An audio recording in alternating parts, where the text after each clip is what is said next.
Hi friends, good morning. ఈరోజు మేము పనసకాయ కట్ చేసాము. చాలామంది తెలీదు దీనికి ఉన్న చాకుకున్న జిగురు ఎలా పోవాలి అనేది తెలియదు చాలామందికి. నేను చూపిస్తున్నాను చూడండి. స్టవ్ వెలిగించుకొని చాకు దాని మీద అలా పెట్టండి.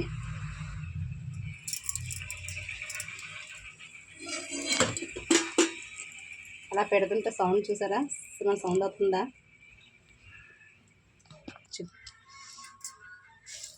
ఇంకా చూసారా చాక్ ఎంత జిగురు, ఎంత జిగురు ఉందో అంత జిగురు ఎంత ఎలా పోయిందో, ఎంత క్లీన్ అయిపోయిందో. అలాగే ఇంకోటి చూపిస్తున్నాను, ఇది కూడానా.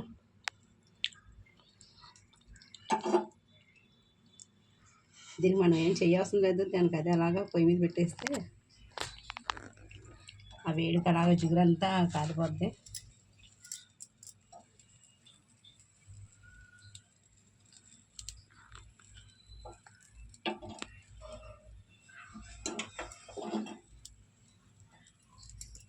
పనసకాయ ఎవరైనా సరే క్లీన్ చేసుకున్న చాకులు క్లీన్ చేసుకున్న వాళ్ళు ఇలా చేసేయండి. స్టవ్ మీదనే కాదు, కర్రల పొయ్యి మీదన్నా పర్వాలేదు.